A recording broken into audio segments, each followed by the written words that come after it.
नमस्कार, स्वागत है आपका। साथों में आपके आहना पुंज। और बिहार में कुछ तो बड़ा होने वाला है और इसी को लेकर अब सियासत जो है तेज हो चुकी है। रोहिणी आचार्य के पोस्ट के बाद गर्मा गई है यहां पर सियासत। कैबिनेट की बैठक में नीतीश और तेजस्वी की बातचीत भी नहीं हुई। विवाद के बाद रोहिणी आचार्य ने जो सोशल मीडिया प्लेटफॉर्म पर पोस्ट किए थे उन्हें डिलीट भी कर दिया। रोहिणी आचार्य के पोस्ट के बाद लगातार यहां पर सियासत देखने को मिल रही है। बता दें आपको कि आप सभी जानते हैं, थोड़ी देर पहले जब बैठक हुई थी तो महज 15 से 20 मिनट की वो बैठक चली और उस बैठक में भी नीतीश कुमार और तेजस्वी यादव के बीच बातचीत नहीं हुई। उसके बाद नीतीश कुमार बड़े आराम से वहां से हाथ जोड़ते हुए निकल जाते मीडिया के सामने से और उसके बाद लगातार जैसे रोहिणी आचार्य के बैक टू बैक यहां पर सोशल मीडिया पर पोस्ट आते हैं तो सियासत और बढ़ जाती है। और अब थोड़े ही समय पहले रोहिणी आचार्य ने अपने तमाम पोस्ट जो है वो डिलीट कर दिए हैं। अब देखना होगा कि क्या कुछ होने वाला है, क्योंकि यहां पर लंबे समय से कयास लगाए जा रहे थे कि किस तरह से जो है नीतीश कुमार यहां न्यू टर्न ले सकते हैं। आप सभी जानते हैं जीतन राम मांझी ने थोड़े समय पहले ये बोला भी था कि 25 जनवरी के बाद यहां पर खेला होगा। ग्राफिक्स के माध्यम से आपको हम हर पल की जानकारी दे रहे हैं किस तरह से ये सियासी हलचल शुरू हुई।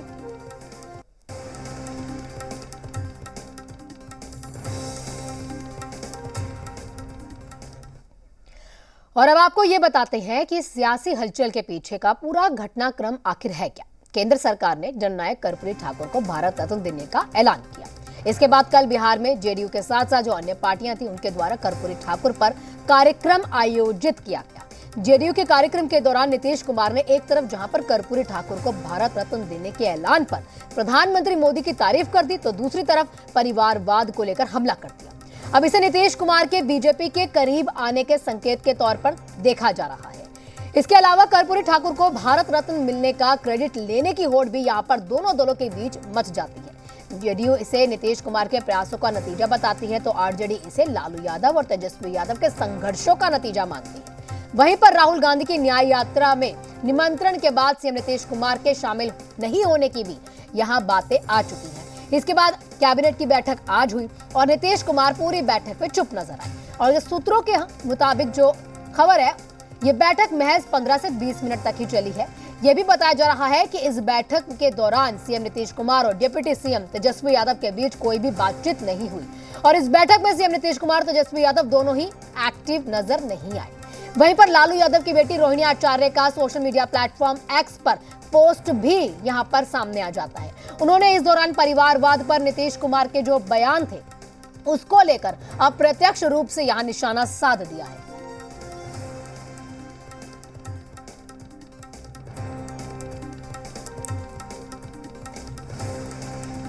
और इन सियासी हलचलों के बीच केसी त्यागी से खास बातचीत किया हमारे रेजिडेंट एडिटर स्वप्निल सुमन ने।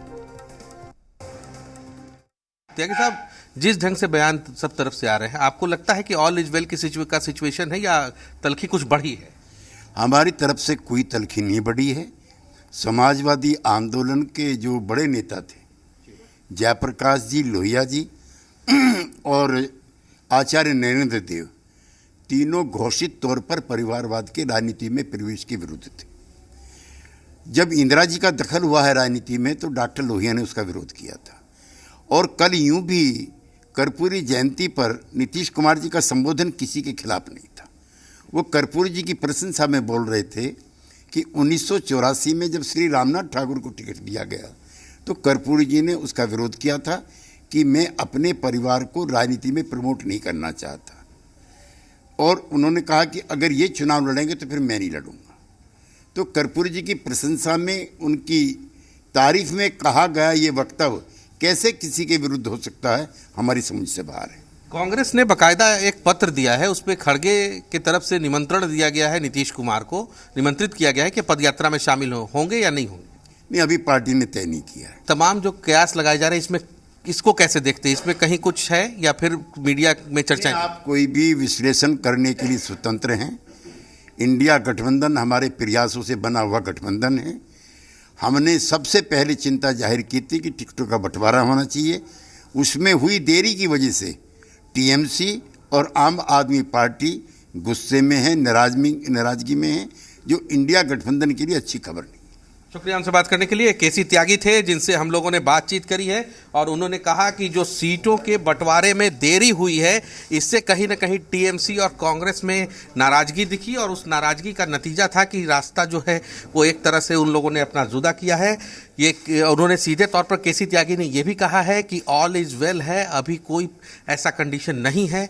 हाँ, उन्होंने ये जरूर एक तरह से दुख जाहिर किया, जो कल के इंटरव्यू में भी उन्होंने कहा था कि इस बात का उन्हें खेद है, दुख वर्ड उन्होंने कोट किया था। और अभी भी वो बता रहे थे कि कांग्रेस की तरफ से चीज़ों को तेजी से आगे बढ़ाना चाहिए ताकि महागठबंधन की जो एज है, आयु है, वो बढ़े, वो कम ना हो।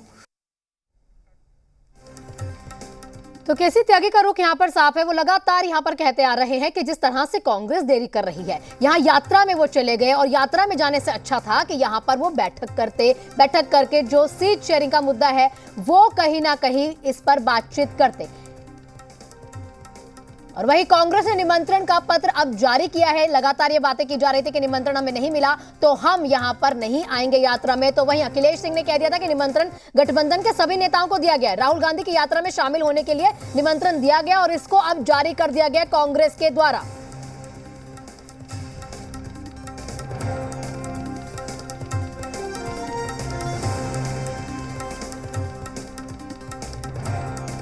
वहीं ज्यादा जानकारी के साथ हमारे सहयोगी धीरज जी जुड़ चुके हैं। धीरज जी, देखिए जिस तरह से सियासी हलचल देखने को मिल रही है, क्या लगता है क्या बड़ा खेल हो सकता है? जीतन राम मांझी ने 25 तारीख दे दी, तो आज ये 25 तारीख ये काउंटडाउन ही मान ले हम?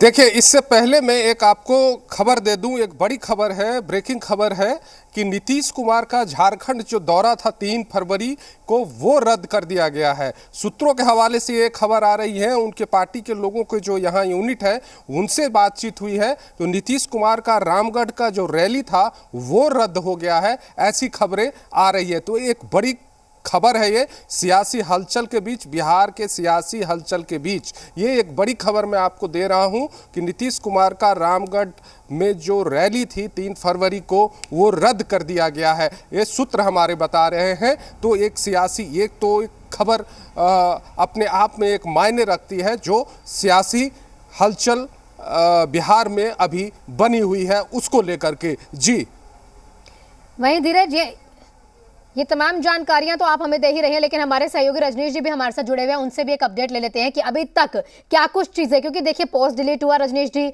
उसके बाद भी यहां पर कोई बातचीत नहीं है। क्या लग रहा है, क्यों रोहिणी आचार्य ने पोस्ट डिलीट किया? क्या सीएम नीतीश कुमार ने वहां ट्वीट्स की कॉपी मांग ली, इसके बाद कोई बातचीत होती है? देखिए, यहाँ पे अभी अपडेट दे दें कि तेजस्वी यादव उप मुख्यमंत्री अभी राबड़ी देवी आवास आए हैं और ठीक अभी तुरंत 20 सेकंड पहले अंदर गए हैं। और जहाँ तक गतिविधियों की बात है, देखिए बिहार में राजनीतिक गतिविधियाँ तेज है और अंदर खाने की अगर बात करें तो कई तरह की तलखी है जो कि प्रकट भी हो रही है।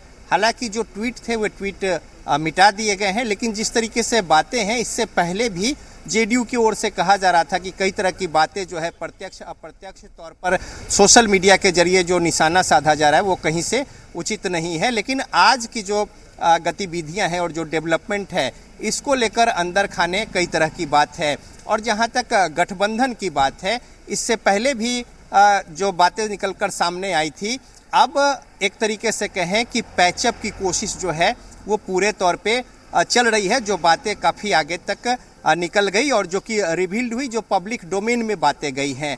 इससे पहले यदि बात करें तो अभी करीब 5 दिन पहले जिस तरीके से लालू प्रसाद और तेजस्वी यादव गए थे एक अन्य मार्ग में और मुख्यमंत्री नीतीश कुमार के साथ जो मुलाकात हुई थी, उसके बाद जो कुछ ग्रीवांसेज थे या जो कुछ बातें थी उन बातों पर विस्तार से चर्चा हुई थी और उसी का परिणाम था कि जो आरजेडी कोटे के जो मंत्री हैं उसमें रिसफलिंग हुई थी और 3 मंत्रियों के जो पोर्टफोलियो है उसमें बदलाव किया गया और इस तरीके से बातें जो हुई।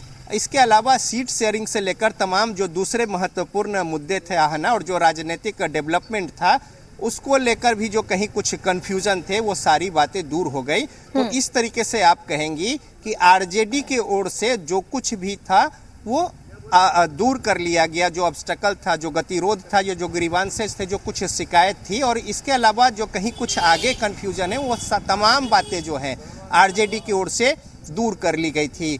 कुछ और भी जो बातें थी उसे भी, और यह एक जो दबाव की राजनीति थी बीच में आप देखे होंगे और हमारे दर्शक भी बेहतर जानते हैं कि किस तरीके से आरजेडी अगर आज से 6 महीना या उससे पहले की बात करें थोड़ा अपर हैंड में थी, जेडीयू थोड़ा दबाव जरूर महसूस कर रही थी और कई सारे बयान गाहे बगाहे मौके पे मुख्यमंत्री पद को लेकर आ रहे थे। तो लिहाजा ये तमाम बातें जो है पिछली मुलाकात में सॉर्ट आउट हो गई थी, लेकिन बावजूद इसके जो अंदर खाने की जो बात है, अब सारा कुछ जो है गेंद मुख्यमंत्री नीतीश कुमार के पाले में कि किस तरीके से वो निर्णय लेते हैं। या बिल्कुल, अब कहीं ना कहीं रजनी जी देखना ये होगा कि आरजेडी कितने दिन तक विमान मुलव्वर का दौर जारी रखेगी। रजनी जी आपको रोकेंगे, यहाँ पर प्रशांत झा जी हमारे साथ जुड़ चुके हैं। प्रशांत जी, वही सवाल है, क्या लगता है आरजेडी मान मुलव्वर जो करने में लगी हुई है, मनाने में अब जेडीयू को लगी हुई है, तो लगता है यहाँ पर नीतीश कुमार मान जाएंगे या अपना जो प्रेशर वो क्रिएट कर रहे हैं उसको आरजेडी मान लेगी?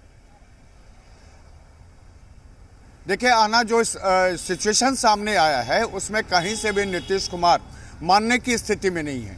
हालांकि नीतीश कुमार ने जब लालू यादव को आज जो सोर्सेज बता रहे हैं कि उन्होंने फ़ोन किया था रोहिणी आचार्य के ट्वीट के बाद, उसके बाद जब लालू यादव से उनकी बात हुई है उसके बाद रोहिणी ने वो ट्वीट तो हटा लिया, लेकिन लालू और नीतीश के बीच में जो कुछ भी बातें हुई उसमें साफ तौर पर यही बातें सामने आई हैं जो सोर्सेज बता रहे हैं कि नीतीश कुमार की नाराज़गी कम नहीं हुई। नीतीश कुमार लगातार अब लालू यादव पर दबाव बना रहे हैं कि वो विधानसभा भंग करें और विधानसभा भंग करने के बाद लोकसभा चुनाव जो 2024 में होने वाला है उसके साथ बिहार विधानसभा का चुनाव भी करा ले। हालांकि लालू यादव इसको लेकर के तैयार कहीं से नहीं है। लालू यादव का ये कहना है कि लोकसभा चुनाव होने दीजिए और विधानसभा का चुनाव होने में अभी 1 साल और समय बचा हुआ है, ऐसे में विधानसभा चुनाव कराने का कोई मतलब नहीं होता है। लेकिन नीतीश कुमार इस मुद्दे पर अड़े हुए हैं और आपको बता दें आना कि नीतीश कुमार इसको लेकर के जितने लीगल एस्पेक्ट हो सकते हैं उन तमाम चीज़ों पर वो मंथन कर रहे हैं। पटना से लेकर दिल्ली तक जो कानून के जानकार हैं उनसे वो राय मशवरा कर रहे हैं ताकि अगर विधानसभा बर्खास्तगी का पत्र वो राज्यपाल तक लेके जाएं तो इसके क्या क्या परिणाम हो सकते हैं। लेकिन ये तब होगा जब बीजेपी की तरफ से इनका कोई पॉजिटिव अप्रोच नहीं होगा, इसके बाद ही ये फैसला नीतीश कुमार ले सकते हैं। आना, लेकिन प्रशांत जी देखिए, जिस तरह से रोहिणी आचार्य ने बैक टू बैक ट्वीट कर दिया, ठीक है, आप ये कह रहे हैं कि डिसॉल्व भी हो सकता है, ये भी एक ऑप्शन में वो रख सकते हैं, क्योंकि अब कहीं ना कहीं बीजेपी के पास जाना ये ठीक है, क्योंकि लंबे समय से इस तरह की जो पलटियां हैं नीतीश कुमार की देखी गई थी और आरजेडी ऐसा कह रही थी कि अगर नीतीश कुमार दोबारा से बीजेपी के पास जाते हैं तो ये कहीं ना कहीं उनकी रिस्पेक्ट पे, उनकी तमाम चीजों पे ये घातक रहेगा। डिसॉल्व एक आपने ऑप्शन दिया, लेकिन यहां पर एक और चीज जानना चाहेंगे कि यहां लगातार आरजेडी कह रही है कि ये रोहिणी आचार्य के पर्सनल ट्वीट्स थे। अगर इतने ही पर्सनल ट्वीट थे तो ऐसा क्या हो गया कि उन्होंने डिलीट करने पड़ गए? अगर पर्सनली बात थी, किसी के साथ उनका कुछ बातचीत चल रही थी तो मत रखती। आप बिल्कुल सही कह रही हैं आना, अगर कोई आदमी पर्सनल ट्वीट करता है तो उसको हटाने की कोई ज़रूरत नहीं पड़ती है, कोई उसको डिलीट करने की ज़रूरत नहीं पड़ती है। लेकिन जिस तरह से पर्सनली पॉलिटिक्स में पर्सनल अटैक रोहिणी आचार्य ने नीतीश कुमार पर किया था, इससे नीतीश कुमार जितना आहत पहले से थे उससे ज़्यादा आहत हो गए और उनकी तलखी बढ़ गई। स्थिति ये हो गई कि आज कैबिनेट की बैठक में बगल में तेजस्वी यादव बैठे रहे लेकिन दोनों के बीच में कोई बात नहीं हुई। इतना ही नहीं, इस ट्वीट के बाद जब इस ट्वीट की जानकारी नीतीश कुमार को मिली उसके बाद ही लालू यादव से बात हुई है, ऐसा सोर्सेस कह रहे हैं, और उसके बाद ही ये ट्वीट हटाया गया।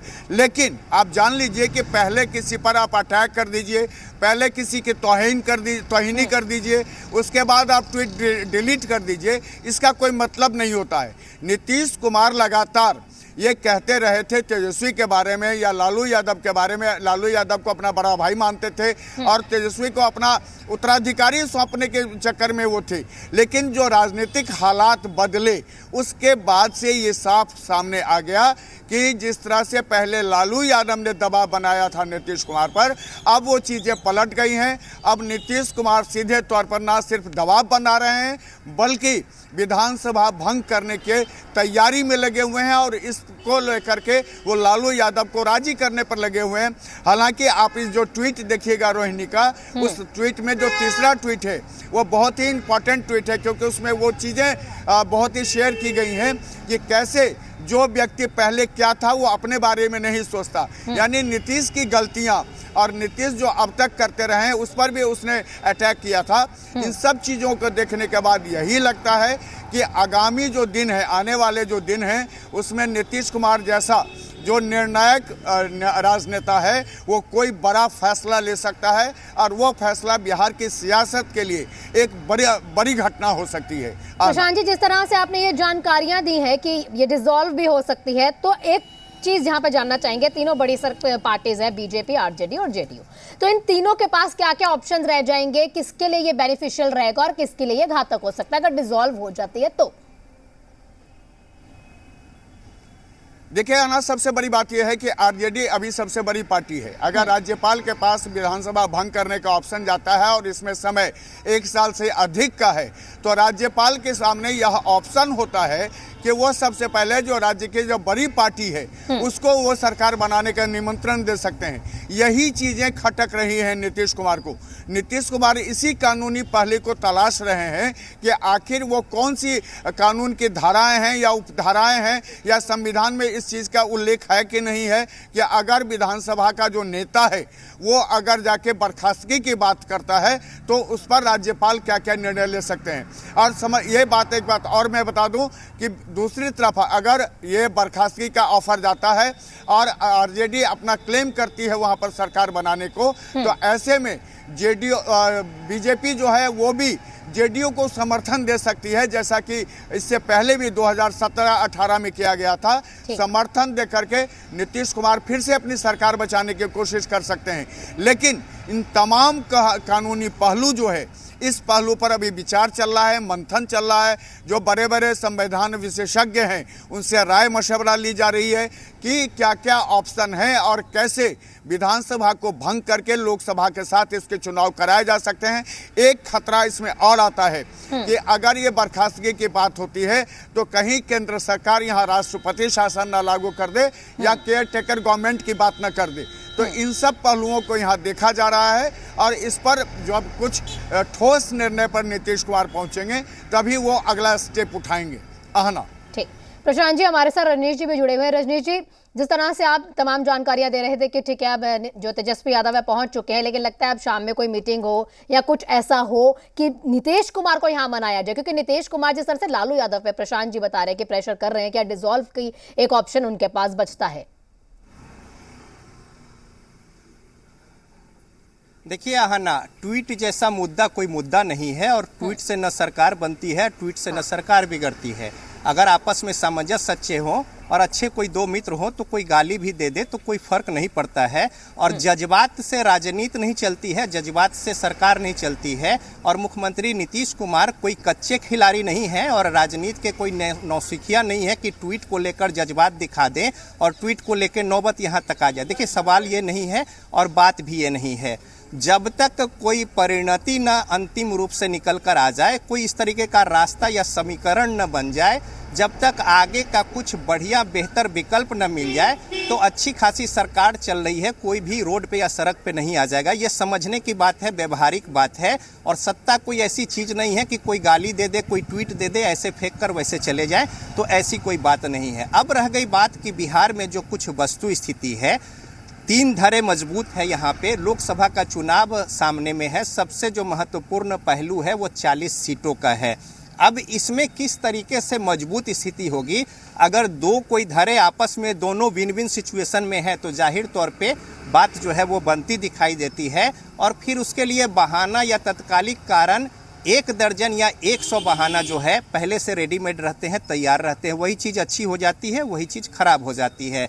तो देखिए, इसलिए राजनीति में अस्थाई कुछ भी नहीं है और जब तक कोई बेहतर विकल्प ना हो, विपक्ष का काम है कि जो अच्छे सामंजस्य वाले गठबंधन अगर काम कर रहे हैं तो उसमें कहीं ना कहीं कुछ ऐसा पेंच डाले जिससे आपस में असहज स्थिति हो, कन्फ्यूजन हो, मनमुटाव हो। और ये बातें लगातार बीजेपी अच्छी भूमिका अपना अदा करके अपनी बारी की इंतज़ार में है।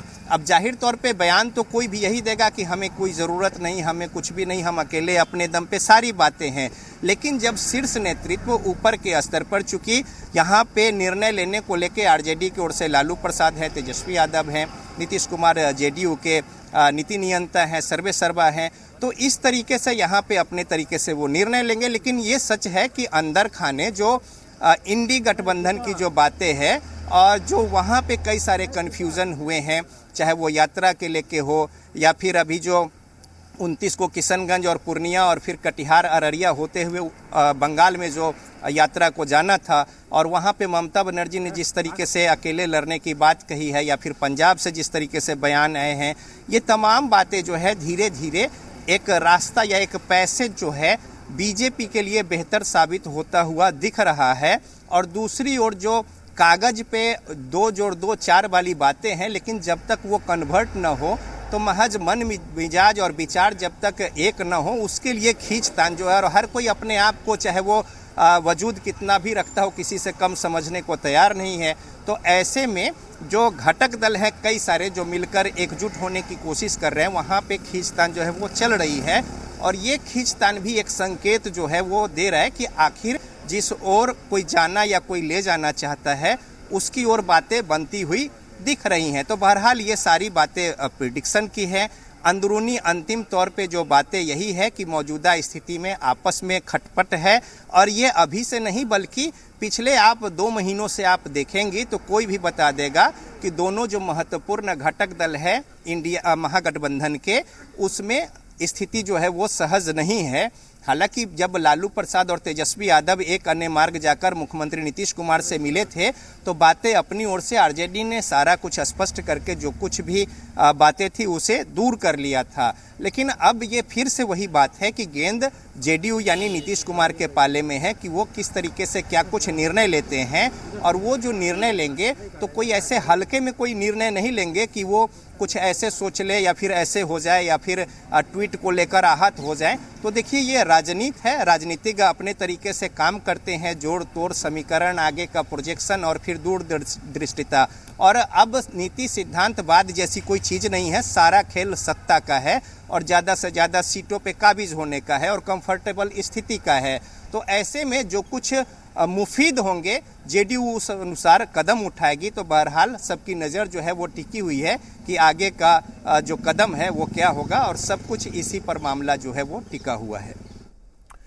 चलिए, लेकिन रजनीश इस बीच सवाल यही है कि क्या ये माना जाए कि जो भी चीजें हो रही हैं वो सिर्फ 2024 चुनाव को लेकर हो रही हैं, क्योंकि अभी 2025 में विधानसभा चुनाव होने हैं, विधानसभा चुनाव में काफी वक्त है, तो उससे पहले क्या लगता है कि सब चीजें मैनेज हो जाएंगी? देखिए, लोकसभा का चुनाव एक अलग तरीके का है और विधानसभा का चुनाव जो है अलग है। देखिए, लोकसभा में दिल्ली को नज़र में डालकर लोग वोट करते हैं, मतदान करते हैं, जबकि विधानसभा में सामाजिक समीकरण अमूमन हावी होती है और जो मुद्दे होते हैं स्थानीय होते हैं और पार्टी और मुख्यमंत्री को ध्यान में रखकर लोग चुनाव करते हैं। लेकिन कोशिश यहाँ पे ये चल रही थी पहले से ही कि लोकसभा विधानसभा का चुनाव एक हो, तो जाहिर तौर पे जो व्यक्ति जिस हवा के साथ वोट डालने जाएगा वो 2 तरीके से मतदान नहीं करेगा, एक व्यक्ति का मन मिजाज एक समय में एक होगा। तो इस तरीके की बातें हैं। कहने को 24 और 25 है, लेकिन इसमें अब कोई भिन्नता जैसी बातें नहीं है। अंदर खाने की अगर बात करें तो कुछ राजनीतिक दल जो है, बल्कि बड़ी पार्टियां जो हैं वो चाह रही हैं कि यहाँ पे चुनाव जो है वो संग संग हो जाए, जिस तरीके से बातें चल रही है उसको लेकर।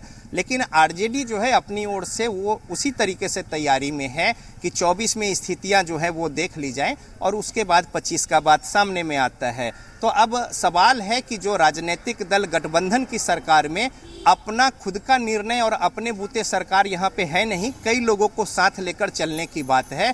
तो ऐसे में जो सबसे ज़्यादा मुफीद होगा, हर पार्टी अपने स्तर से सोचती है और अपने स्तर से काम भी कर रही है। तो बहरहाल लोकसभा की 40 सीटें हैं। जब जेडीयू और बीजेपी जब जो एनडीए गठबंधन थी पिछली बार, साथ में एलजेपी थे उस समय में, तो 40 में 39 सीटें जीती थी। अब परिस्थितियां, राजनीतिक परिदृश्य बदला हुआ है, तो मौजूदा जो स्थिति है उसमें महागठबंधन का पलड़ा सामाजिक समीकरण के हिसाब से मौजूदा स्थिति में बेहतर है। लेकिन जैसे जैसे चुनाव करीब आएगा, कई सारी बातें, जैसे इस तरह की जो असमंजस की स्थिति है, इसका लाभ या फिर कोई तात्कालिक कारण या फिर जो मुद्दे मसले चल रहे हैं राष्ट्रीय अंतर्राष्ट्रीय या फिर अंदर में या फिर राज्य के स्तर पे, उन मुद्दों का प्रभाव जो है निश्चित तौर पे मतदाताओं के ऊपर होता है। तो बहरहाल कई सारी बातें जो हैं वो अभी आनी बाकी है। और आपने देखा होगा, चाहे वो कर्पूरी जयंती की बात हो लगी थी अति पिछड़ा वोट को लेकर, राम मंदिर जो है उसका एक अलग मसला मुद्दा है। ये तमाम बातें जो हैं वो मतदाताओं को निश्चित तौर पे नए सिरे से चीज़ों को सोचने समझने और उस तरीके से वोट कास्ट करने को लेकर प्रभावित करते हैं, और राजनीतिक पार्टियां इन्हें इस मुद्दों को भुनाती भी है। तो जाहिर तौर पे देखिए, अब ये देखना होगा कि राजनीतिक पार्टी अपने स्तर से किस तरीके से चीज़ों को मुफीद समझती है और वैसे ही कदम उठाएगी, चाहे कोई भी राजनीतिक पार्टी हो। तो अगर उनके फायदे का है तो ठीक है, अन्यथा फिर उसके लिए कई तरह की बातें और एक्सक्यूज जो है वो है। तो बहरहाल इसी एक तरीके से है कहे कि असमंजस की स्थिति जो है यहाँ पे राजनीतिक गलियारों में वो बनी हुई है, और जो बातें बीच बीच में आ रही हैं या जो बयान आ रहे हैं या जो फिर एक्ट हो रहे हैं, इन बातों को लेकर इसी तरीके की असहज स्थिति उत्पन्न हो रही है, जिसको पाटने की कोशिश मौजूदा जो समय में सरकार में शामिल लोग हैं वो लगे हुए हैं। तो अब ये देखना होगा कि आगे किस तरीके से क्या कुछ रुख जो है वो होता है राजनीति का।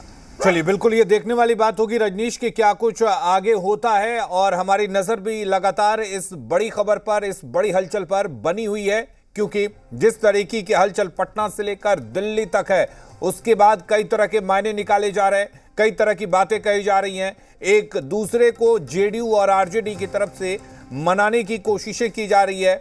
मंत्री अशोक चौधरी को यहां पर मीडिएटर के तौर पर रखा गया है, जो दोनों ही पार्टियों को एक बार फिर से साथ लाने की कोशिश कर रहे हैं। और इस बड़ी खबर पर लगातार हमारी नजर बनी हुई है, लेकिन पहले देख लेते हैं हेडलाइंस।